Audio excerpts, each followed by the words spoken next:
So today I am going to be covering Edward Mcknight, Kauffer.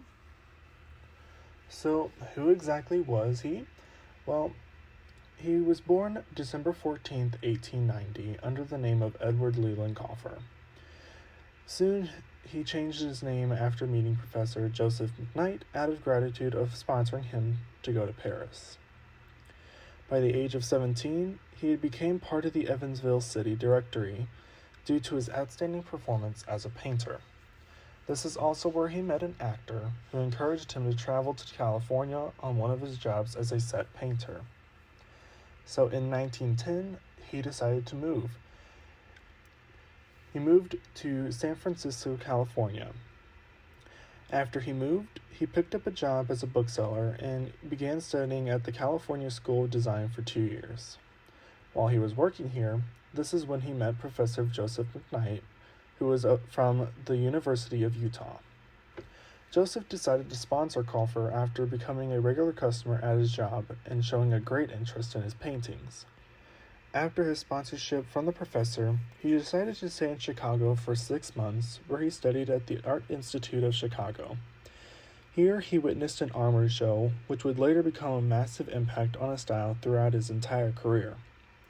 The show was placed here to introduce America to everything that was important to European post-impressionist paintings of this time period. Some famous artists in this show were Duchamp, Cézanne, Picasso, Gauguin, Matisse, Van Gogh, and Kandinsky. This opened Kauffer's eyes to the realm of possibilities and what would cause such a massive influence in his art. After that show, he decided to move to Paris and began studying at Académie Moderne until 1914. Here he was able to view the works of many different artists, where he took an interest in tons of different styles and techniques. However, his time was cut short here due to the World War I outbreak, which would later lead to him leaving to Britain with his current wife, Grace Ehrlich. So after being in Britain for 10 years and making connection with Ehrlich's friends, the connections led to gaining an introduction to the publicity manager for the London Underground named Frank Pick. This relationship between him and the manager lasted for the remainder of his career in Britain.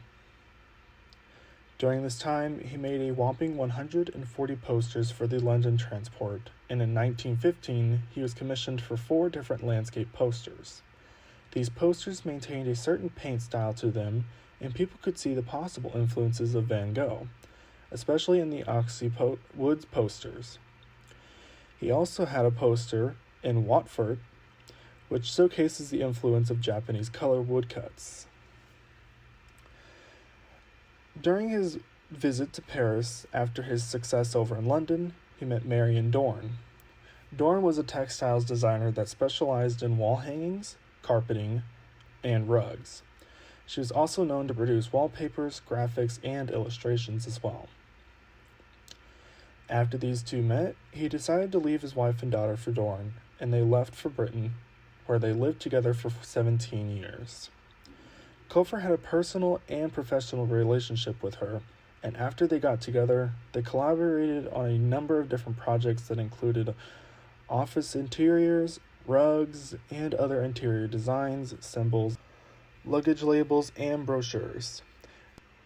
After working together for many years, they decided to get married in 1950. Once the war was over, they decided to move to New York, and they stayed here until his death on October 22nd, 1954. His artwork actually ranged throughout the years and included a wide range in the styles as well, most of which were modernized and kept the simplistic but also intricate designs to them by helping make things pop off the pages. While in Britain, he had made many connections and associations, one of which was the Cumberland Market Group. Here is one of his pieces he created in his time at being part of this group. This was a poster that he made to advertise the exhibition that would take place from November 1st to November 29th, which was the exhibition of modern art. He was also part of a one-man show that was part of Omega Workshops, Here he created an art piece called Godstone, which was a piece that was made for the London Underground. Kauffer is mostly known due to his posters that he created for the London Underground. He created a total of 140 different posters. One of these was Play Between 6 and 12. This one was made to show the wondrousness of the new train technology, which became part of the transportation's process of tomorrow back in the Roaring '20s. He also designed a novel mural for the embassy court. He was given this honor to work with two other people known as Michael Egan and Eugene Moyo.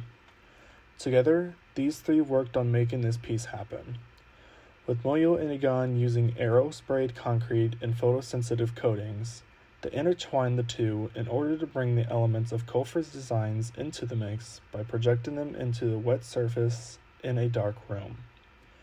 After this was done, they washed it with a chemical fixative, and once that was finished, they had Kauffer come in and adding the final touches of his own work in paint. This mural was also one of the first uses of these techniques in a larger scale.